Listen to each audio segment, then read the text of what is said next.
شباب حبايبنا طلاب أولى ثانوي دفعة 2026. النهاردة معانا أول فيديو ليك السنة دي. هنبدأ بفرع الجبر. هنبدأ بأول درس معاك اسمه الأعداد المركبة. طيب إحنا هندرس إيه؟ أول حاجة في عندك حاجة اسمها متطلبات قبلية. إيه المتطلبات القبلية دي؟ دي شوية أساسيات حضرتك درستها من السنين اللي فاتت. طيب بعد كده هنخش على حاجة اسمها العدد التخيلي. يعني ايه عدد تخيلي؟ وهنكمل بقية الحصة بشوية خواص عن العدد التخيلي، وهنزود معاه العدد المركب. هو أصلا العدد المركب ده عبارة عن إيه؟ العدد المركب ده عبارة عن عدد حقيقي مع عدد تخيلي هندمجهم مع بعض فيدينا عدد مركب. طيب لعند السنين اللي فاتت إحنا أخدنا العدد الحقيقي. طيب هنعمل إيه دلوقتي؟ هناخد يعني إيه عدد تخيلي. نبدأ مع بعض بسم الله. أول حاجة معانا المتطلبات القبلية. هنبدأ بأول حاجة المتطلبات القبلية.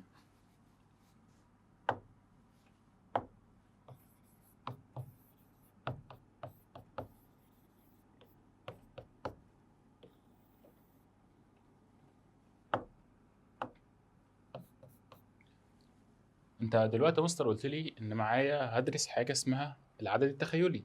طيب العدد التخيلي ده اصلا اللي انا درسته لحد دلوقتي العدد الحقيقي. طب هو ايه العدد الحقيقي اصلا؟ ايه هي العدد الحقيقيه؟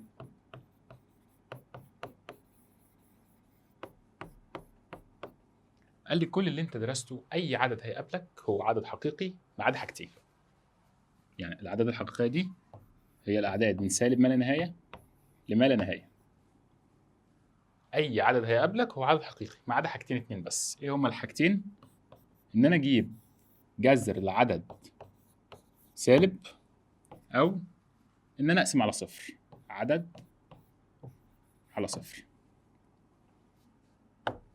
طيب لو انا هقسم على صفر ده غير موجود او غير معرف.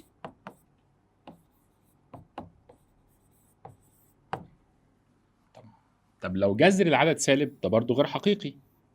امال ده اسمه ايه؟ قال لي ده هيبقى اسمه العدد التخيلي. يبقى انا معايا العدد التخيلي هرمز له برمز ت. جاي منين العدد التخيلي ده؟ جاي من جذر لسالب. طيب هي مين الت؟ قال لي الت دي هي جذر سالب واحد. يعني لو انا ظهر لي سالب تحت الجذر ده اسمه العدد التخيلي. طيب يعني لو جيت قلت لك حل المعادله دي،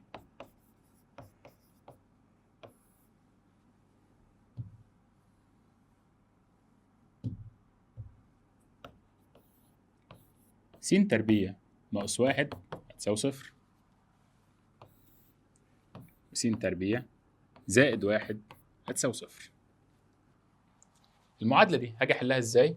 هقول يا مستر أنا هعدي الواحد الناحية التانية، يبقى الس تربيع هتساوي واحد. هاخد الجذر يعني السين هتساوي موجب أو سالب واحد. طيب فأنا معايا لو أنا بحل في ح، خد بالك، يبقى مجموعة الحل هتبقى واحد وسالب واحد. طب أنا عايز أحل دي نفس الكلام، أعدي الواحد الناحية التانية تعدي بعكس الإشارة، منها الس تربيع هتساوي سالب واحد. هاجي آخد الجذر هلاقي إن أنا بقول إن السين دي عبارة عن موجب أو سالب جذر سالب واحد. طيب في الأعداد الحقيقية مجموعة حل المعادلة دي ما تنفعش. لو أنا في ح،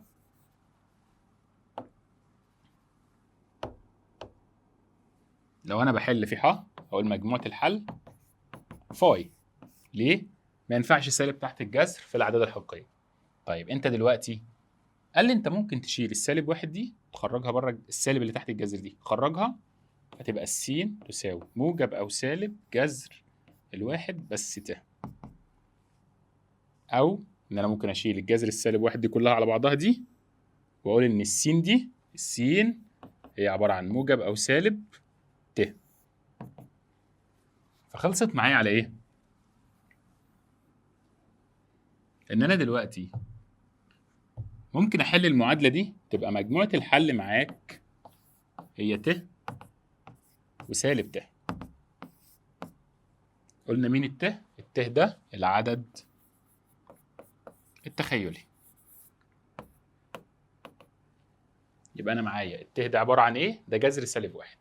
الت ده جذر سالب واحد، يعني انا لو شفت سالب تحت الجذر شيل السالب من تحت الجذر وطلعها بره، بس تطلع بره بت.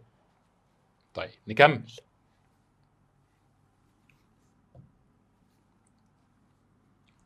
طيب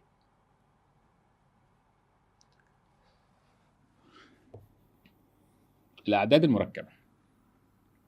ايه بقى العدد المركب ده؟ ايه العدد المركب؟ قال لي العدد المركب، انت خدت العدد الحقيقي واخدت العدد التخيلي، لو انا دمجتهم مع بعض جزء حقيقي مع جزء تخيلي اصبح اسمه عدد مركب. يعني العدد المركب ده عباره عن ايه؟ جزء حقيقي مع جزء تخيلي. يعني ممكن اسميه ألف زائد ب ت. مين الألف ومين الب؟ قال الألف ده الجزء الحقيقي،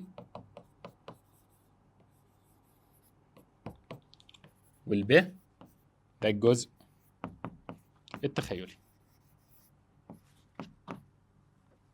أي عدد معاك مركب عبارة عن ألف زائد ب ت. ألف ده جزء حقيقي، ب ده الجزء التخيلي. طيب لو عليت شوية وأخدت مثلا الجزء التخيلي بس ده ورفعته الأس، يعني إيه؟ حاجة زي دي مثلا. قال لي أنت معاك ت دي أصلها كان جذر سالب واحد. طب أنا عليت شوية، مش كانت المفروض دي ت أس واحد؟ طب خليتها ت أس اتنين.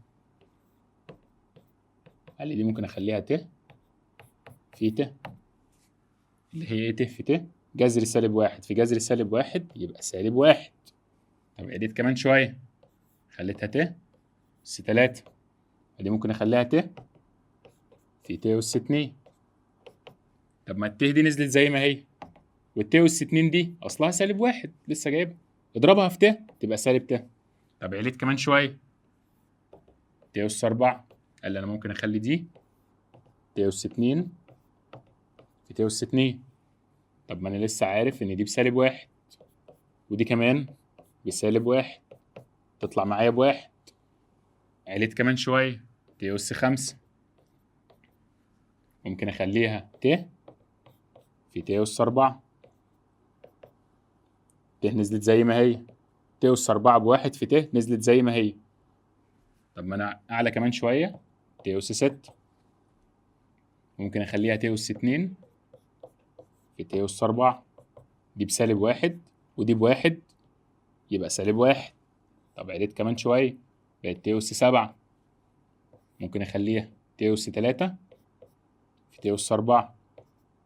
طب ما ت أس تلاتة دي بسالب ت وت أس أربعة بواحد تنزل زي ما هي. طب عليت كمان شوية خليتها ت أس تمانية، ممكن أخليها ت أس أربعة في ت أس أربعة، يطلع واحد في واحد بواحد. أنت عايز تقول إيه؟ أنت عمال تحل وتقول جبتها لي من واحد لعند تمانية، بتعمل كل ده ليه؟ قال لي بص معايا، أنت بدأت بت وبعدين بقيت سالب واحد، بعدين بقيت سالب ت، بعدين بقيت واحد. يعني أنا مشيت دلوقتي لعند لما وصلت من ت أس واحد لت أس أربعة بقت ت سالب واحد سالب ت واحد. دخلت على ت أس خمسة لقيت نفسي برجع من الأول تاني، بعد من الأول تاني ت، وبعدين سالب واحد، بعدين سالب ت، بعدين واحد. يعني أنا أعمل إيه؟ استفدت إيه من الكلام ده؟ قال لي استفدت إن قوة ت، إيه قوة ت دي؟ أسس ت.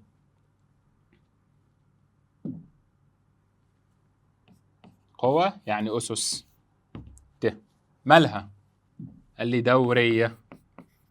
يعني ايه دوريه؟ بتتكرر كل دوره. طب الدوره بتاعتها دي الدوره بتاعتها اللفه دي، اللفه بتاعتها دي قد ايه؟ قال لي اللفه بتاعتها دي كل 4. يعني ايه؟ يعني انا همشي ت اس واحد بت، ت اس اتنين بسالب واحد، ت اس تلاته بسالب ت، ت اس اربعه بواحد. طب كملت ترجع تلف من الاول تاني، ت اس خمسه هي ت اس واحد، ت اس سته هي ت اس اربعه، هي ت اس اتنين، ت اس سبعه هي ت اس تلاته، ت اس تمانيه هي نفسها ت اس اربعه، وهكذا. يعني ايه؟ يعني انا معايا اي اسس لت، اي اس موجب لت. انا عايز ابسطه. قال لي عندك اكتر من طريقه، خلينا نمسك واحده واحده. اعمل ايه؟ يعني اس زي اللي معايا ده، ت اس 43، ت اس سالب 61، ت اس 30، حاجات زي دي، انا ابسطها ازاي؟ اختصرها ازاي؟ قال لي كل اللي عليك اول طريقه اقسم على 4. اقسم الاس على 4. طيب وبعدين لما اجي اقسم الاس على 4 هيطلع لي حاجه من 4. حاجه من 4 هيطلع لك العدد عادي، عدد وكسر او علامه عشريه. طيب اللي بعد العلامه ده قال انت هتلاقيه ربع او 5/10، نص يعني، او 75%، او مفيش باقي.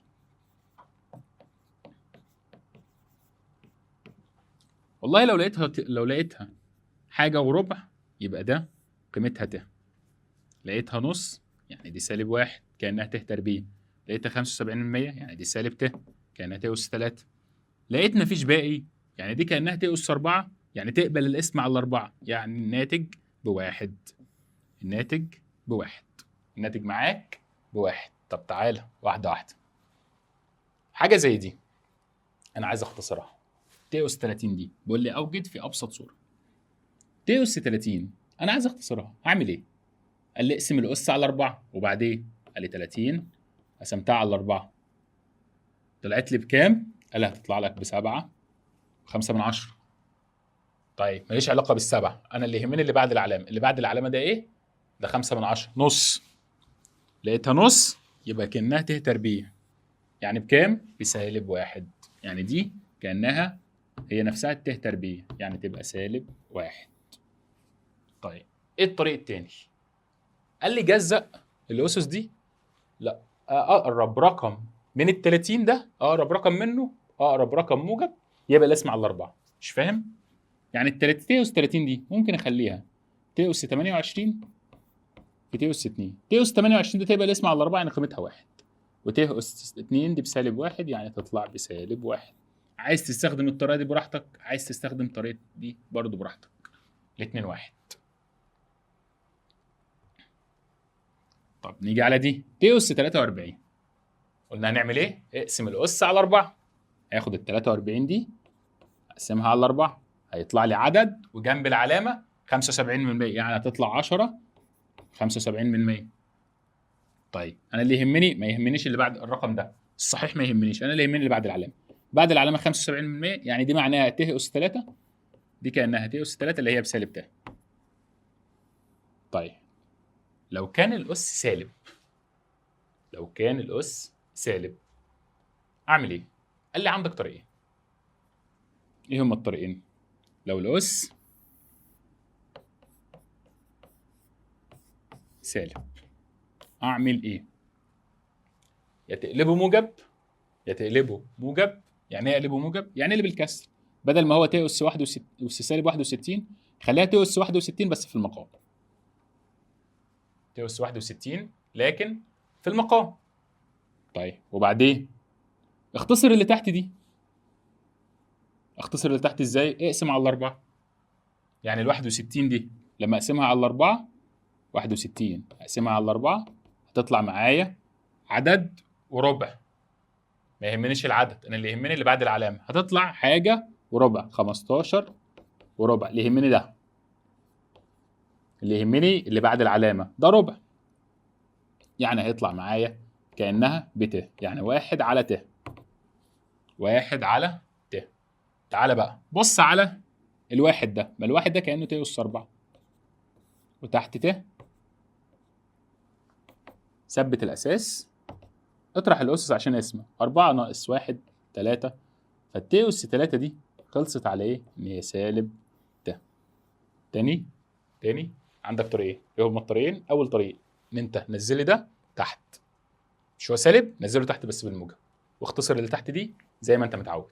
اقسم على 4 شوف بعد العلامه ايه. طيب ايه الطريق التاني؟ قال لي الطريق التاني زود اقرب رقم يقبل القسمه على 4 من الأس. مش فاهم يعني ايه؟ الأس هنا كام؟ قال لي الأس 61. الأس اهو ده سالب 61. قال لي السالب 61 دي أقرب رقم موجب ليها يبقى الاسم على 4 ده ال 64. فأنا دلوقتي خدت السالب 61 دي هزود عليها ال 64 اللي هو أقرب رقم يبقى الاسم على 4. تمام؟ فبقت سالب 61 زائد 64 اللي هي ب3. يعني خلصت على إيه؟ الأس ده كأنه ت أس 3 اللي هي بسالب ت. خش على اللي بعدها. بيقول لي ت أس 4 ن زائد 19. واحدة واحدة واحدة واحدة. ارجع كده لأساسياتك. هنا الأسس مجموعة. أنا كنت بجمع الأسس إمتى؟ قال لي يا مستر أنت كنت بتجمع الأسس لو الأساسات متحدة زي بعض يعني ومضروبين في بعض. يعني إيه؟ يعني دي ممكن أجزأها لت أس 4 ن في ت أس 19. طب وبعدين يا مستر؟ طب ما ت أس 4 ن دي تقبل الاسم على الأربعة يعني بواحد. الأس يبقى الاسم على الأربعة يعني واحد. طب وده؟ ارجع عادي بالطريقة بتاعتك. اقسم ال 19 دي على الأربعة. لو قسمت ال 19 على الأربعة تطلع لي 4 ب 75%. طيب اللي يهمني إيه؟ ما يهمنيش الأربعة دي في حاجة، أنا اللي يهمني ال 75%. الباقي 75% تلات أرباع يعني هي سالب ت. سالب ت. واحد في سالب ت تطلع معاك بسالب ت. خش على اللي بعده. بيقول لي أوجد مات في أبسط صورة. نفس الكلام. ت أس 24 اقسم الأس على الأربعة. 24 على الأربعة فيها الستة مفيش باقي. مفيش باقي. يعني إيه مفيش باقي؟ يعني الناتج واحد. قيمتها بواحد. طيب ت أس 37 أعمل إيه؟ اقسم الأس على الأربعة. 37 على الأربعة تطلع معاك 9.25. ما يهمنيش العدد ده، أنا اللي يهمني اللي بعد العلامة. اللي بعد العلامة ربع يعني كأنها ت. نفس الكلام. ت أس سالب 43. قلنا عندك طريقين. أسهل ليك الرقم اللي يقبل على 4 ال 44. خلاص يا عم يبقى دي كأنها ت أس سالب 43 زائد 44. 44 ناقص 43 واحد يعني كأنها بت. نفس الكلام. ت أس سالب 51. شوف الرقم اللي يقبل الاسم على الأربعة. 51 اللي يقبل الاسم على الأربعة 52. 52 ناقص 51 اللي هي بت أس واحد اللي هي بت. ت أس 4 ن زائد 29. قلنا إن إحنا ممكن نجزأ الأسس تبقى ت أس 4 ن في ت أس 29. ت أس 4 ن ده تبقى الاسم على الأربعة يعني قيمتها واحد في ال 29 دي أقسمها على الأربعة تطلع معاك 7.25. أنا ما يهمنيش السبعة قلنا، أنا يهمني اللي بعد العلامة. 25% يعني ال 25% دي يعني كأنها بت. فواحد في ت بت. نكمل. نفس الكلام. هجزأ دي ت أس 4 ن في ت أس 42. الأربعة ن تبقى الاسم على الأربعة تبقى بواحد. ت أس 42 هاخد ال 42 دي أقسمها على 4 تطلع معاك ب10.5. ما يهمنيش اللي بعد أنا اللي يهمني الرقم ده اللي بعد العلامة، ما يهمنيش الصحيح. 5/10 يعني النص اللي هي كأنها ت تربيع. الت تربيع دي قيمتها سالب 1. خش على اللي بعده. بيقول لي حل المعادلة دي. أنا عايز أحل المعادلة دي. 9 س تربيع زائد 125 بتساوي 61. أعمل إيه؟ والله أنا أودي المتشابه مع بعضه الأول. يعني إيه؟ يعني الرقم ده أعديه الناحية التانية بعكس الإشارة يبقى سالب 125. فتبقى 9 س تربيع بتساوي 61 ناقص 125 بسالب 64. طب وبعدين هقسم، عايز اخلص من التسعة دي اقسم عليها في الطرفين. يعني السين تربيع هتساوي سالب 64 على 9. طب وبعدين هاخد الجذر. خد الجذر، يبقى السين تربيع لما اخد الجذر تبقى السين بس موجب او سالب جذر سالب 64 على 9. ظهر لي سالب تحت الجذر، قلنا شيل السالب وخليها بره الجذر ت. اشيل السالب دي يعني تبقى س بتساوي موجب او سالب جذر 64 على 9. السالب اللي شلتها من تحت الجذر دي حطها بره الجذر بت. يبقى معاك مجموعة الحل او السين الاول موجب او سالب جذر ال 64 8 جذر التسعة 3 وفي الاخر ت. يعني مجموعة الحل هتساوي 8 على 3 ت وسالب 8 على 3 ت. شوف اللي بعدها. حل المعادلة دي. نفس الكلام، هعمل ايه؟ عدي ال 27 الناحية التانية، تعدي بالسالب. يتبقى لك ايه؟ 3 س تربيع هتساوي سالب 27. اخلص من دي اقسم عليها. اقسم عليها. فمنها السين تربيع هتساوي سالب 9. هاخد الجذر فتبقى السين بتساوي موجب او سالب جذر سالب 9. ظهر لي سالب تحت الجذر، اعمل فيها ايه؟ خرجها بره الجذر بتا. فيبقى معاك السين بتساوي موجب او سالب جذر التسعة 3 والتاء اللي خرجت من بره الجذر. فتبقى مجموعة الحل 3 ت وسالب 3 ت. شوف اللي بعده. 5 س تربيع تنزل زي ما هي، عدي لي دي الناحية التانية بعكس الإشارة، سالب 245 هتساوي سالب 245. هقسم على الخمسة في الناحيتين، اقسم على الخمسة عشان أخلص من الخمسة. فالسين تربيع هتساوي سالب 49. أعمل إيه دلوقتي؟ خد الجذر. السين هتساوي موجب أو سالب جذر سالب 49. ظهر لي سالب تحت الجذر، أعمل إيه؟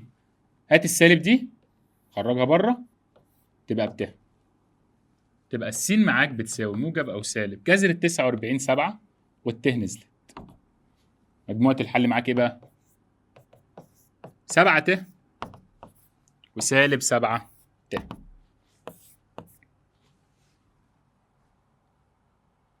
كمل. حل المعادلة دي نفس الكلام، عدي ال 100 الناحية التانية بعكس الإشارة. يتبقى لك إيه؟ 4 س تربيع 75 ناقص 100 سالب 25.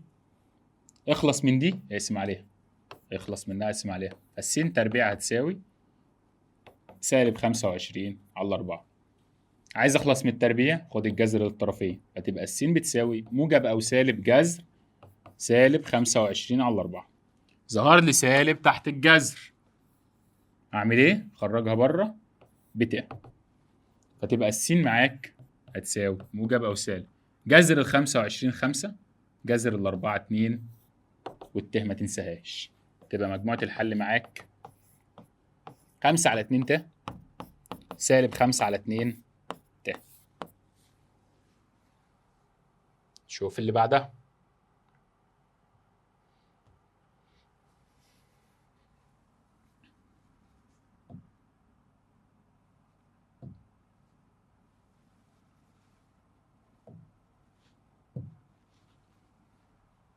يبقى احنا معانا دلوقتي خدنا الجزء اللي انت محتاجه من الاساسيات، عرفنا يعني ايه عدد تخيلي، عرفنا ازاي نبسط الاسس قوة ت، عرفنا يعني ايه اصلا عدد مركب جزء حقيقي وجزء تخيلي، عرفنا ازاي نحل المعادلات. هتحل المعادلة ازاي؟ تجيب مجموعة الحل في كاف. ايه كاف دي؟ الاعداد المركبة. هنخش دلوقتي على ايه؟ لو انا عندي عددين مركبين بيساووا بعض. امتى يساوي العددين المركبين؟ امتى العددين المركبين يساووا بعض؟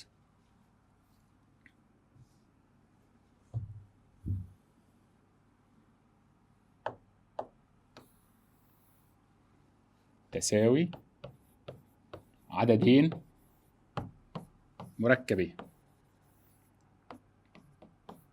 قال لي العدد الأول، أنا عندي عددين، العدد الأول عبارة عن إيه؟ س زائد ت ص، والعدد الثاني عبارة عن أ زائد ب ت.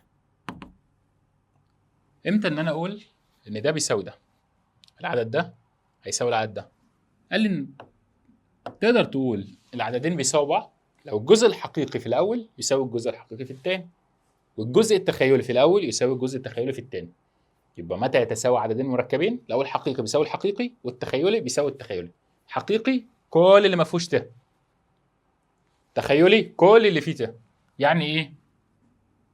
يعني انا دلوقتي هقول لو الحقيقي يساوي الحقيقي في العدد الاول في العدد الثاني، وكمان التخيلي يساوي التخيلي في العدد الاول والعدد الثاني. يعني ايه؟ هنا مين الحقيقي؟ قال الحقيقي س. امتى اقول ان العددين دول قد بعض؟ لما السين تساوي الالف، الحقيقي يساوي الحقيقي، وكمان الصاد تبقى هي الباء. الحقيقي يساوي الحقيقي، التخيلي يساوي التخيلي.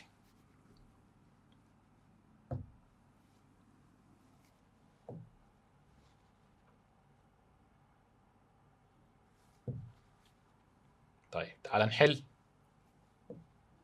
بقول لي انا عايز قيمه س وصاد اللي تخلي لي الطرف ده يساوي الطرف ده. احنا اتفقنا امتى اقول ان العددين يساووا بعض؟ لو الحقيقي يساوي الحقيقي والتخيلي يساوي التخيلي. طيب ايه الحقيقي؟ كل اللي ما فيهوش ت. تعالى على اليمين كده، اي حاجه ما فيهاش ت فيها جزء حقيقي. فهنا الاتنين س ده جزء حقيقي، والسالب ص ده جزء حقيقي، يبقى 2 س ناقص الصاد ده جزء حقيقي. تكمل تلاقي كل الاقواس دي مضروبه في الت، لا يبقى ده تخيلي. تعالى كده، يعني السين ناقص 2 ص ده لا ده تخيلي. خلاص يا عم، يبقى ده الحقيقي في الاول وادي التخيلي في الاول. تكمل الطرف الثاني، الحقيقي هنا ده الخمسه هيساوي الحقيقي في الاول. طيب التخيلي هنا ده الت، ت جنبها ايه؟ جنبها واحد. يبقى انا معايا دلوقتي المعادلتين عباره عن ايه؟ الحقيقي هنا 2 س ناقص ص، الحقيقي هنا 5، التخيلي هنا س ناقص 2 ص، التخيلي هنا بواحد. طب انا عايز احل المعادلتين دول. ليه؟ ما هو بيقول لي هات لي س وص. حل المعادلتين مع بعض. عندي ثلاث طرق، يا اما تروح تحلهم بالتعويض، يا اما تروح تحلهم بالحذف، يا اما تروح تحلهم على الآلة، براحتك. انا هعمل ايه دلوقتي؟ وليكن مثلا انا هحلهم بالحذف. حلهم بالحذف ازاي؟ انا هحل دلوقتي المعادلتين دول بالحذف. هثبت المعادله دي مثلا، وامسك المعادله دي واضربها في اللي يخليني احذفها مع حاجه من هنا. مش فاهم يعني ايه اللي انت بتقوله ده؟ واحده واحده. انا دلوقتي عايز احل بالحذف. حذف يعني ايه؟ يعني انا هلغي متغير منه. انا عندي س وصاد، الغي واحد منهم، ظبط معادله على انها الثانيه. يعني ايه؟ يعني انا مثلا المعادله دي عباره عن ايه؟ قال لي المعادله دي عباره عن س ناقص 2 ص بتساوي 1. طيب انت عايز ايه؟ قال انا هحذف ص. تحذف ص، خلاص ثبت المعادله دي. معامل ص هنا ايه؟ سالب 2. خلاص خلي لي معامل ص في المعادله الثانيه موجب 2، نفس القيمه عكسه في الاشاره. عايز هنا موجب 2 بس ده سالب، خلاص يا عم اضربها في سالب 2. طب تعال اضرب المعادله دي كلها في سالب 2. سالب 2 في س في 2 س تبقى سالب 4 س. سالب 2 في سالب ص تبقى موجب 2 ص اللي انا عايزها. هتساوي سالب 2 في 5 بسالب 10. طب وبعدين اجمع المعادلتين مع بعض. س ناقص 4 ص تبقى سالب 3 ص، سالب 3 س. س ناقص 4 س تبقى سالب 3 س. طيب سالب 2 ص موجب 2 ص راحوا مع بعض، هتساوي 1 ناقص 10 بسالب 9. اقسم على السالب 3، اقسم على السالب 3 تطلع معاك السين. سالب راحت مع السالب، 9 على 3 فيها التلاتة. روح عوض في اي معادله وهات لي قيمه الصاد. تعال عوض في المعادله دي مثلا، فبقت 2 في 3 ناقص صاد بتساوي 5. 2 في 3 6، عديها الناحيه الثانيه تبقى سالب 6. يعني السالب صاد بتساوي 5 ناقص 6 سالب 1، منها الصاد تطلع بواحد. عايز تحل بالتعويض ماشي، عايز تحل بالحذف ماشي، عايز تحلها على الآلة براحتك. خش على اللي بعده.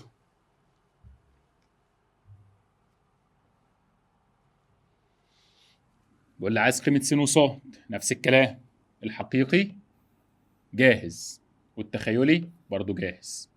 يعني ايه؟ يعني 2 س زائد 1 هنا الحقيقي، و4 ص ده التخيلي. الحقيقي يساوي الحقيقي، فيبقى هنا الحقيقي 2 س زائد 1، الحقيقي هنا ب5. طيب تخيلي هيساوي التخيلي، التخيلي هنا 4 ص، التخيلي هنا بسالب 12. طيب حل المعادلات دي، عدي الواحد الناحيه الثانيه يبقى بسالب 1، فمنها 2 س 5 ناقص 1 4، اقسم على الاثنين تطلع الس معاك ب2. خش على دي، كل اللي هعمله اقسم على الاربعه، هتبقى الصاد معايا السالب نزلت 12 على 4 فيها الثلاثه. نكمل نفس الكلام، طلع لي الحقيقي والتخيلي. الحقيقي هنا كل اللي ما فيهوش ت 2 س ناقص 3. طب التخيلي كل اللي فيه ت 3 ص زائد 1. هتساوي ايه من الطرف الثاني؟ اللي ما فيهوش ت هنا الحقيقي 7، اللي فيه ت 10. حل المعادلتين مع بعض، او حل كل معادله لوحدها اسف. يبقى دي هتعدي بموجب 3، ف2 س هتساوي 7 و3 ده 10، اقسم على الاثنين تطلع ب5. عدي دي الناحيه الثانيه، تعدي بعكس الاشاره، ف3 ص تطلع لي ب9، منها الصاد الواحده ب3. خش على اللي بعده.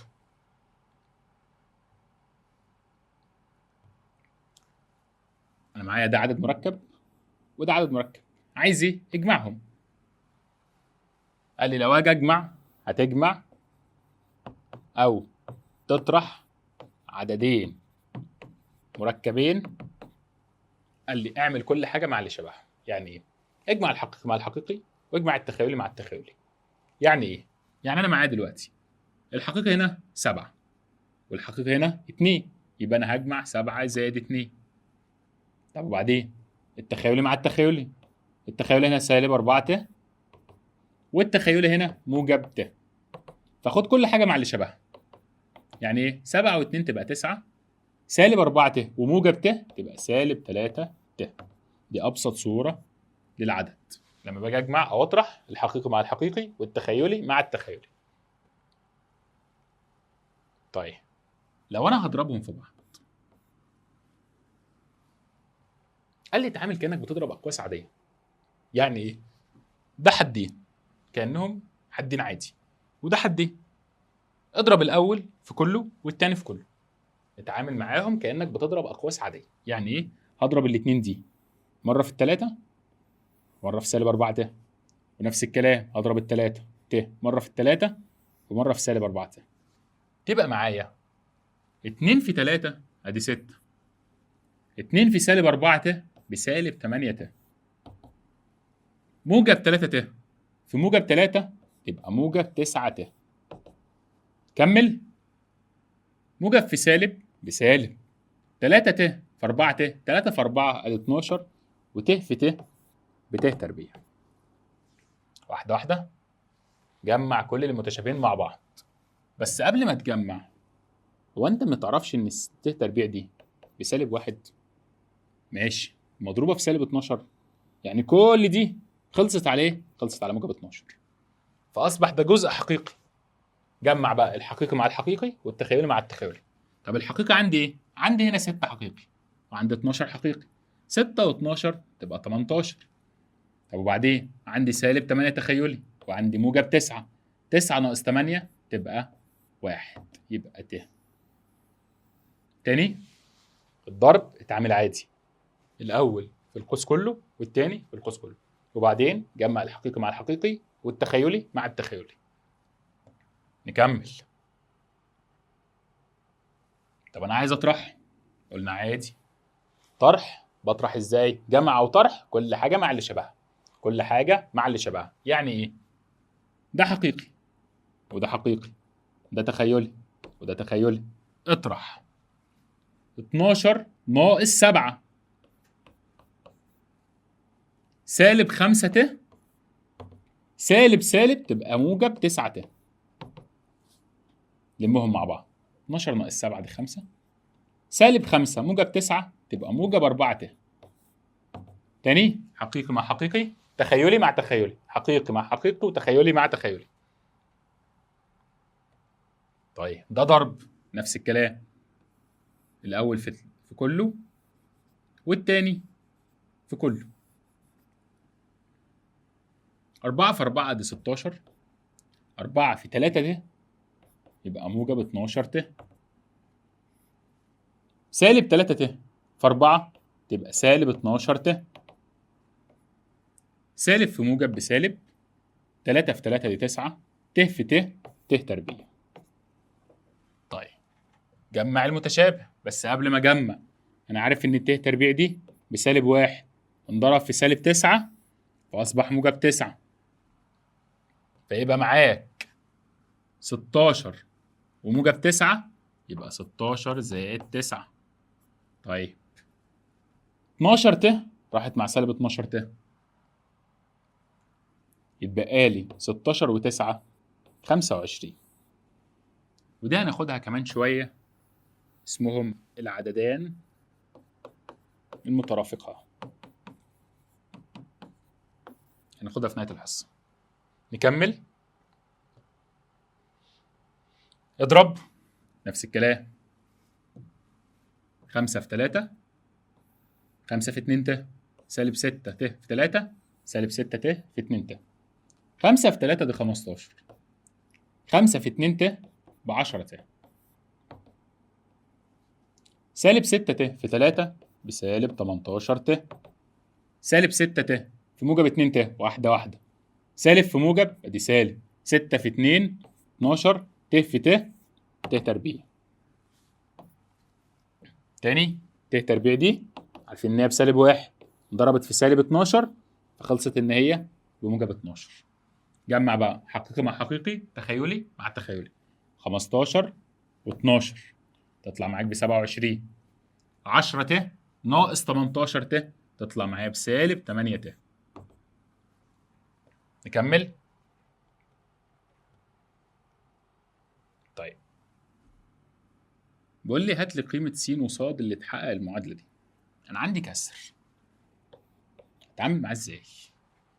قال لي تعالى واحدة واحدة كده.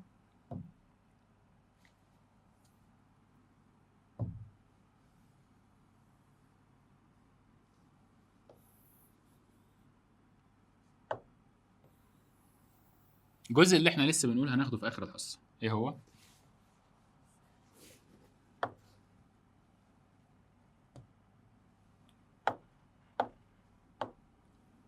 العددان المترافقان.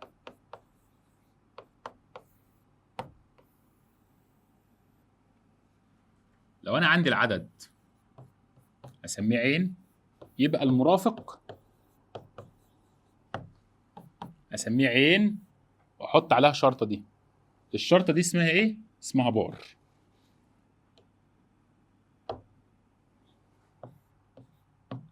يعني أنا لما أجي أقرأ ده اسمه عين، ده اسمه عين بار.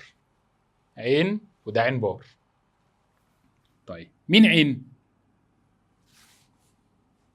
لو أنا عندي مثلا إن عين عبارة عن ألف زائد ب ت، فيبقى المرافق عين بار هو ألف بس ناقص ب ت. تاني يبقى أنا دلوقتي لو معايا العدد هو ألف زائد ب ت يبقى المرافق بتاعه ألف ناقص ب ت. يبقى أنا معايا دلوقتي كلمة مرافق العدد. مرافق العدد هو نفسه العدد، نفس العدد، لكن إيه اللي اختلف؟ طب ما الحقيقي هو الحقيقي والتخيلي هو التخيلي، اللي اختلف حاجة واحدة بس، إشارة الجزء التخيلي. يبقى أنا معايا يعني إيه مرافق؟ هو نفس العدد بس مع اختلاف إشارة الجزء التخيلي. نفس العدد باختلاف إشارة الجزء التخيلي. طيب عايز أعرف إيه عن الأعداد المترافقة دول؟ العددين المترافقين أنا عايز منك 3 حاجات. لو جمعتهم هيديك إيه؟ لو طرحتهم من بعض هيديك ايه؟ لو ضربتهم في بعض هيديك ايه؟ تاني، انا عايز ايه؟ عايز الجمع، الطرح، الضرب.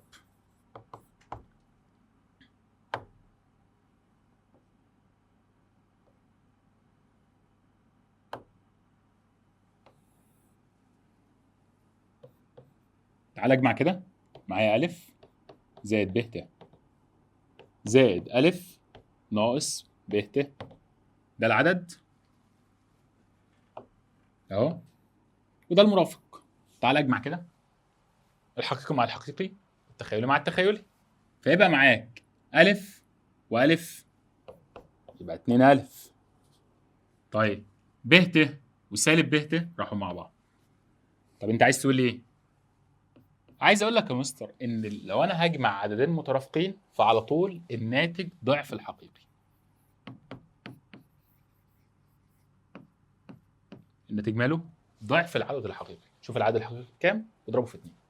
ده ناتج مين؟ ده الجمع. لو هجمع عددين مترافقين فالناتج بتاعك هو ضعف الحقيقي. طب تعالى نطرح. تعالى نطرح. معايا ده ألف زائد ب ت، خد بالك بقى، ناقص ألف ناقص ب ت. ايه ده يا مستر؟ انت هتطرح ده العدد وده المرافق بتاعه، اضرب لي السالب جوه. خلصت معاك على ايه؟ دي ألف زائد ب ت زي ما هي، ناقص ألف سالب سالب تبقى موجب ب ت. تعالى بقى جمع. اجمع يعني ايه؟ خد الحقيقي مع الحقيقي والتخيلي مع التخيلي، فيبقى معاك ألف ناقص ألف راحوا مع بعض، موجب ب ت موجب ب ت يطلع معاك 2 ب ت. تاني، لو انا جمعتهم طلع الضعف الحقيقي. طب لو انا طرحتهم قال لي طلع ضعف التخيلي، ضعف الجزء التخيلي. يبقى انا معايا دلوقتي الجمع ضعف الحقيقي، الطرح ضعف التخيلي. طب الضرب، المساله اللي احنا لسه حليناها اصلا.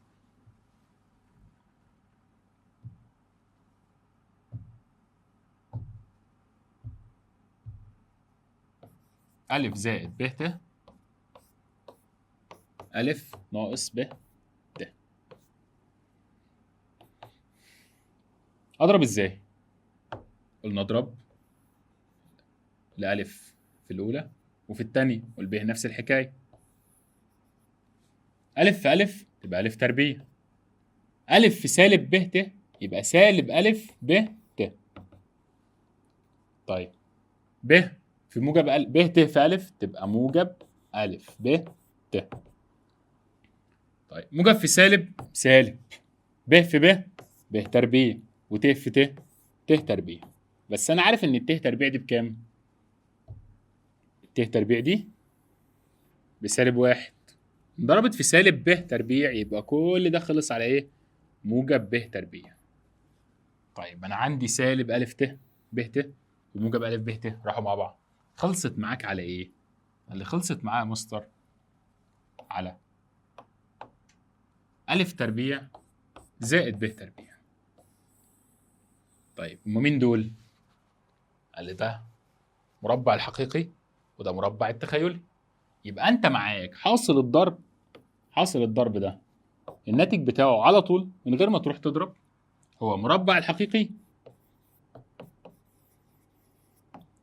زائد مربع التخيلي. مربع الحقيقي زائد مربع التخيلي. يبقى انا دلوقتي معايا 3 حاجات: الجمع هو ضعف الحقيقي، الطرح هو ضعف التخيلي، الضرب هو مربع الحقيقي زائد مربع التخيلي. حاجه زي كده اتعامل معاها ازاي؟ بيقول لي اوجد في ابسط صوره قيمه كل مما ياتي: 4 ناقص 6 ت على 2 ت. قال لي لو انت شفت كسر، اول ما تشوف الكسر اضرب بسط مقام في مرافق المقام. اول ما تشوف كسر، اي كسر يظهر لك اضرب في مرافق المقام. طيب هو ايه مرافق المقام ده؟ نفس العدد بس غير اشاره التخيلي. نفس العدد بس غير اشاره التخيلي. يعني ايه؟ المقام هنا 2 ت، يبقى المرافق بتاعه سالب 2 ت. يبقى هضرب فوق وتحت في سالب 2 ت. يبقى هتساوي، اضرب فوق وتحت في سالب 2 ت.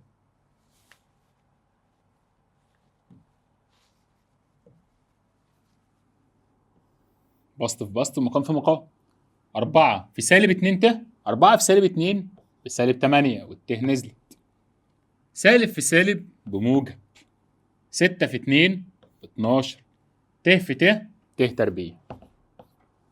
طيب المقام بضرب العدد في المرافق بتاعه على طول. عدد بضربه في المرافق مربع الحقيقي زائد مربع التخيلي. طب الحقيقي هنا بصفر، طب التخيلي بكام؟ ب2. ربعها يبقى ناتج الضرب ده على طول ب4. تعال نحلها من غير الخاصيه. 2 في 2 ادي 4 والموجب في سالب بسالب، يعني سالب 4 وت في ت بت تربيع. طب ما ت تربيع دي بسالب 1 يبقى كلها خلصت على كام؟ سالب 4 في سالب 1 ب4. فعلى طول ربع الحقيقي زائد ربع التخيلي. ربع الحقيقي ومربع التخيلي، بس الحقيقي هنا بصفر مش هربعه، لكن التخيلي ب2 يبقى 2 تربيع ب4. طيب وبعدين، طب انا معايا اللي فوق ده ت تربيع، فدي بسالب 1، فكل دي خلصت على ايه؟ سالب 1 في 12 بسالب 12. وزع بقى البسط على المقام. 8 على 4 السالب نزلت زي ما هي، 8 على 4 فيها ال2 والت نزلت، وعندك سالب 12 على 4 السالب نزلت، 12 على 4 فيها ال3. عايز ترتبها عادي تبقى سالب 3 ناقص 2 ت. طيب نكمل نفس الكلام. اول ما تشوف كسر اضرب في مرافق المقام. اضرب في مرافق المقام يبقى فيه المقام عباره عن ايه؟ 3 ناقص 2 ت، يبقى المرافق 3 زائد 2 ت. 3 زائد 2 ت. 3 زائد 2 ت. عيل ذكي بقى يعمل ايه؟ يقول انا اخلص المقام الاول. ليه؟ وهم مترافقين. مربع الحقيقي زائد مربع التخيلي. الحقيقي عباره عن ايه؟ 9. 3 تربيع يبقى 9. طب والتخيلي 2 تربيع يبقى 4. طب وبعدين سيب ال 26 زي ما هي، 26 في 3 زائد 2 ت. طب ما 9 و4 دي، 9 و4 دي اصلا ب 13. طب وبعدين ال 13 دي لو قسمتها على ال 13 فيها الواحد، لو قسمتها على ال 13 فيها الاثنين، ولا ضرب البسط ولا عمل اي حاجه. وبعدين خلصت على ايه؟ 2 في 3 زائد 2 ت، يبقى 2 في 3 دي 6، 2 في 2 ت ب 4 ت. يبقى نعمل ايه؟ خلص المقام الاول، مربع الحقيقي زائد مربع التخيلي وخلصت. طب نكمل. طب انا عندي هنا هضرب في مين بقى؟ الحته اللي انت هتتلخبط فيها. يقول انا هضرب في 3 زائد ت. ليه؟ مرافق البسط. انت مالك بالبسط؟ انا اللي يهمني مين؟ المقام. اضرب في مرافق المقام. طب المقام عباره عن ايه؟ 2 ناقص ت، يبقى المرافق 2 زائد ت. 2 زائد ت. خلص المقام واخلص. 2 تربيع يبقى 4، 1 تربيع يبقى 1. خلصت من المقام. تعالى بقى اضرب 3 في 2 ادي 6.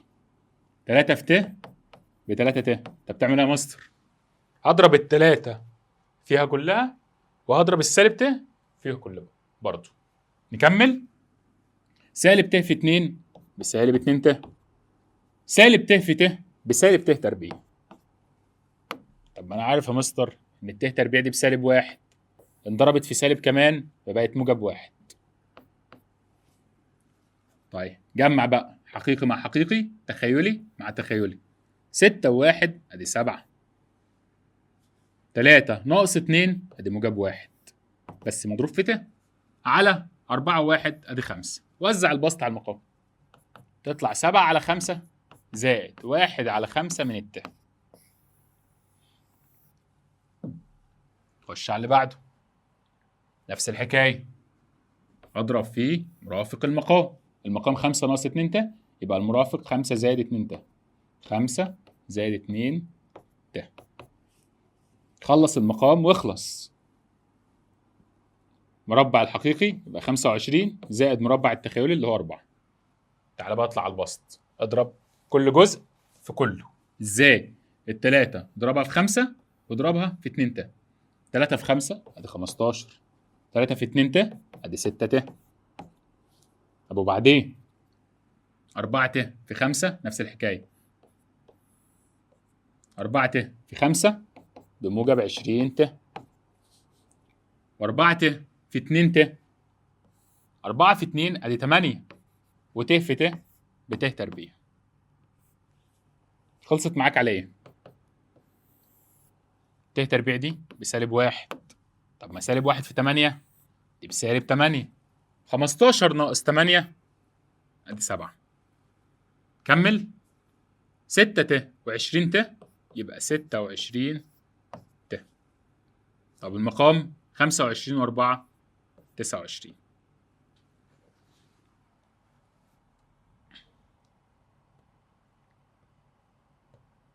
وزع البسط على المقام. اوزع البسط على المقام ازاي؟ 7 على 25 زائد 26 على 25 ت.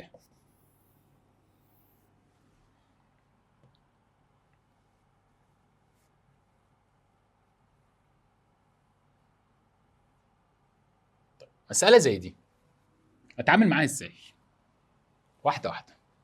بقول لي عايز قيمة س وص. ادي س ودي ص.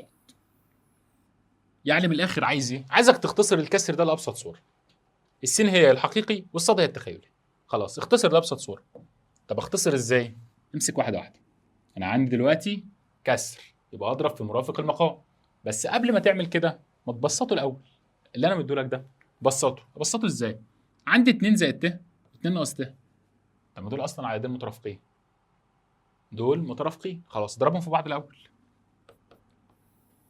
سيب المقام زي ما هو دلوقتي. البسط ده عددين مترافقين. خلاص يا عمي. المربع الحقيقي زائد مربع التخيلي. الحقيقي 2 يبقى تربيعه ب4. التخيلي 1 يبقى تربيعه ب1. فالكل اللي قدامك ده خلص على ايه؟ 4 و1 ادي 5 على 3 زائد 4 ت. فبقى شكله اسهل لي شويه. طب وبعدين تعالى يا عم اتعامل مع ده اسهل من ده. اعمل ايه؟ اضرب في مرافق المقام. طب هو المقام عباره عن ايه؟ 3 زائد 4 ت.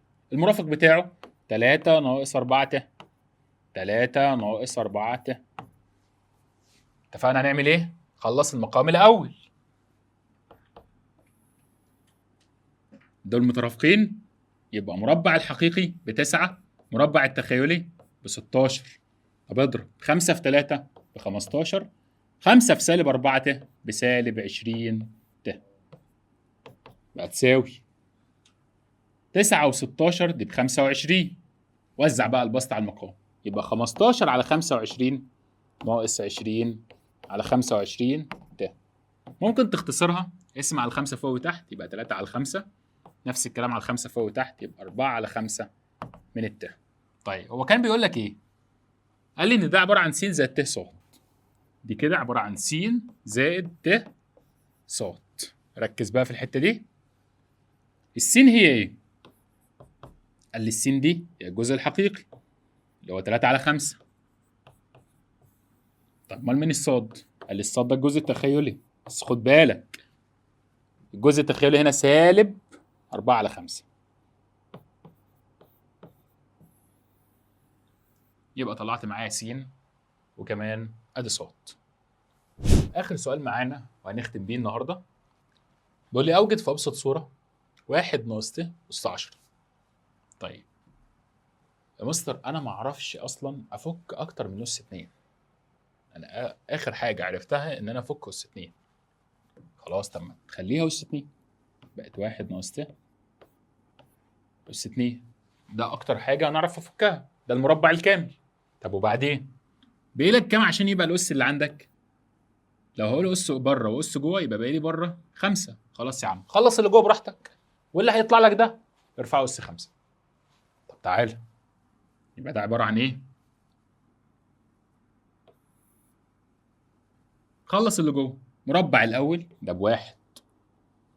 اول في تاني في 2. 1 في سالب ت بسالب ت في 2 يبقى سالب 2 ت. مربع الاخير ده سالب ت تربيع. ركز. سالب اربعها تبقى موجب، ت تربيع نزلت، كل ده بس 5.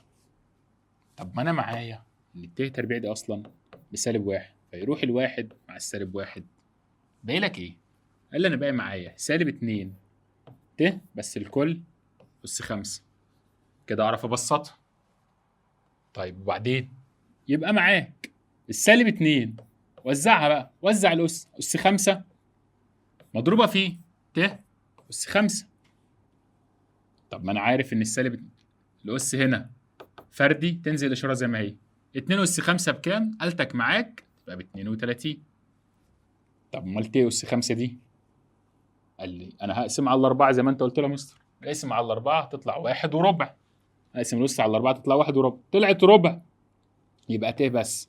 او عندي طريقه كمان، ايه هي؟ اطرح اربعات من الاس، اطرح براحتك، اطرح اربعات، يبقى خلصت معاك سالب 32 ت، سالب 32 ت، سالب 32 ت. كده ان شاء الله خلصت معانا اول حصه معاك. تابعنا باذن الله، هينزل لك حل كتاب المعاصر كاملا على القناه. السلام عليكم.